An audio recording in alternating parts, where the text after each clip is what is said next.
believe it or not, the Raiders have only had 2 winning seasons since 2002.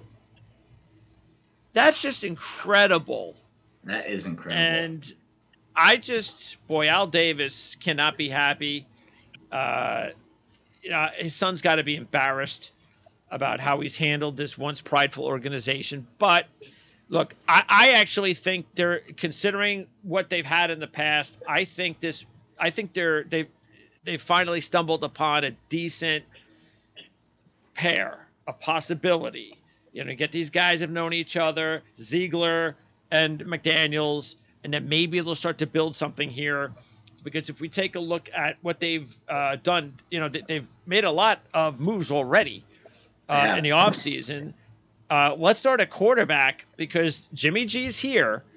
So what's the mindset? Is the mindset Jimmy G is here because this is going to be our quarterback for the next 3 or 4 years? Or is Jimmy G just a safe holdover guy and I'm going to go out and I'm going to find my quarterback? I believe they're going to move forward with Jimmy G. You just brought up the old school Patriots connection between Ziegler and McDaniels. They bring in Jimmy G, and they had the relationship there. They bring in Brian Hoyer to be the backup. There's a lot of Patriot flavor on this team in general. Fullback, safety, defensive line. I mean, there's a lot of guys that have a history with the Patriots organization. And if you're going to use the Patriots template as something to build from, it's trying to find value in, what they did with Jacoby Myers, signing him at wide receiver. And I think Jimmy G is the value signing of the offseason for them. Even though it's an expensive value, you're paying below market price for your starting quarterback. And even in New England, you didn't have a superstar quarterback that was overly talented like your Anthony Richardson. You had a guy that could play within the system, perform when it mattered most. What you like or what you don't like about Jimmy G, the guy has won a lot of football games. Oh, absolutely. To me, it's just about injuries. That's all it is. Right. I don't knock him for not being Tom Brady. He can't stay healthy. Right. And I just think this is the system for him, even though, a quarterback that does not play well in Shanahan's system is probably more fault of the quarterback. But I think this is the environment, I should say, for Jimmy G. A little bit more comfort and, just some of the moves that they made, even at tight end this year, by trading Waller and bringing in Hooper and O.J. Howard.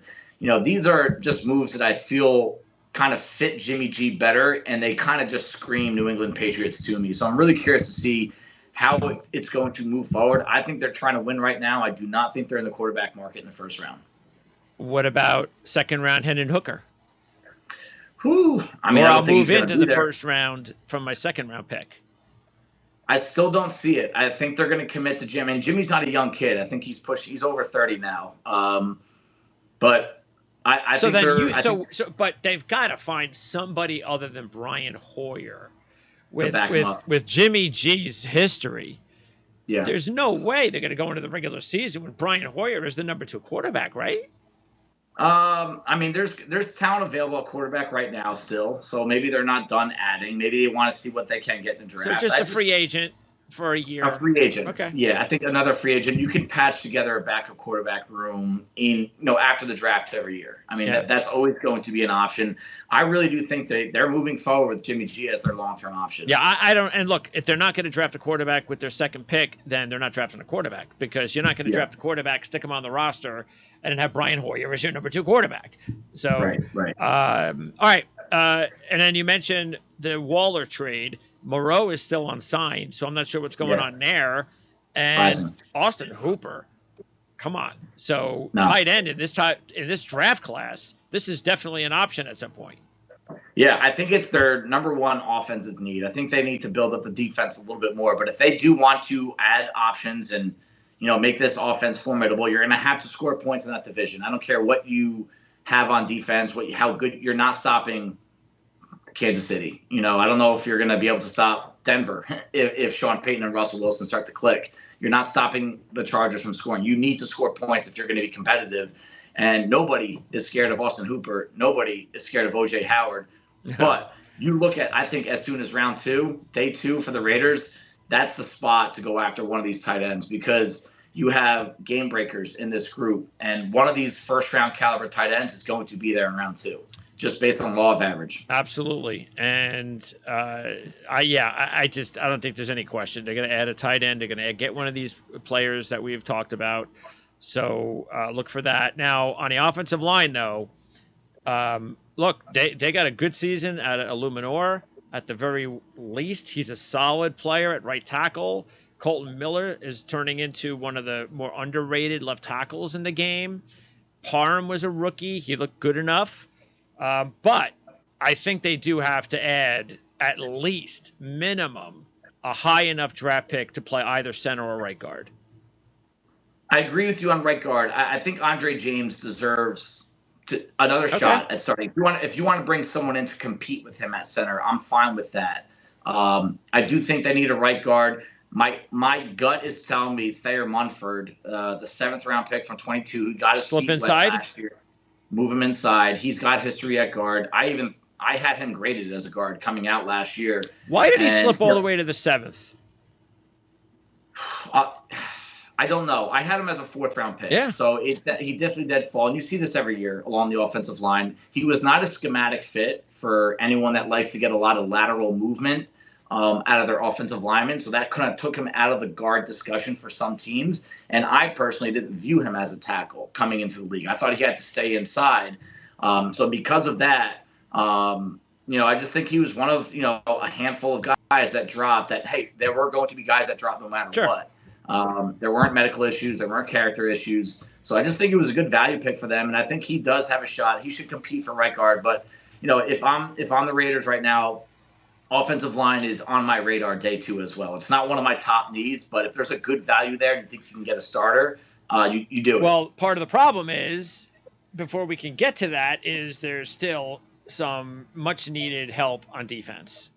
Absolutely. And you're a little bit worried now that Chandler Jones did not come off a typical Chandler Jones year. That was inevitable because the guy was just playing at an elite level for so long. You wonder whether or not that is done, whether or not he's not. And if that's the case, there's no question this team. Look, even if it's not, he's old enough where you need a number 3 anyway. So edge rush is definitely somebody that they have to add. I think they can live with what they have for another year inside. I'm not a big fan of either guy, Tillery or Nichols, but they drafted Farrell. Jenkins is in, so I think they can live with that for a year if they need to. I don't know what they're thinking at linebacker, so they got to do something about, and I know they only play 2 guys, but I would like to see them add a linebacker at some point. And in the secondary, now Duke Shelley had a surprisingly good season last year. I don't like Epps much. I'm surprised Morig has not played as good as I thought he was. So maybe we'll see an uptick. But I still think they need to add a safety. But they definitely also have to add another corner. Maybe even 2 corners. And cornerback could very well be their number 1 need on defense. Yeah, that's on the table for their first pick. They made 3 signings at corner this offseason. Shelley, David Long from the Rams, Fashion from the Colts.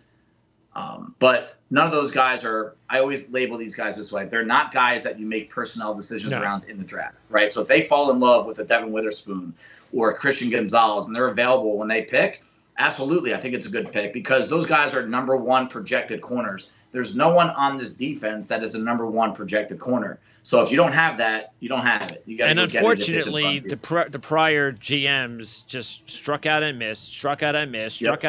They've done a terrible job, that former regime, of they just kept drafting high corners, and those guys just stunk. Yep, I agree. So yeah, I think that and linebacker. I mean, Divine Diablo is an interesting name. 2021 3rd-round pick, played 7 games last year, and he was a game wrecker. And he's a former safety that converted to linebacker. So he has a future. He has a future, but they lost Denzel Perryman, who, run defender, but he was an emotional leader of that team. I think there was a little bit more value that met the eye. And, signing Spillane from Pittsburgh, I mean, that fan base couldn't get rid of him soon enough. He's not someone that's going to move the needle at all. And so, I mean, if you ask me what is their top need, I don't think the value matches up in round 1 at all. But I do think that team is starving for a real inside Mike linebacker. And that kid from Iowa might look awfully good here too. So yeah, round 2. I mean, if he's there round 2, that's going to be a hard guy to look past. Even if you find the tight end you like, even if there's a corner that you like, he's going to be a really tough name to pass on if he's there in round 2.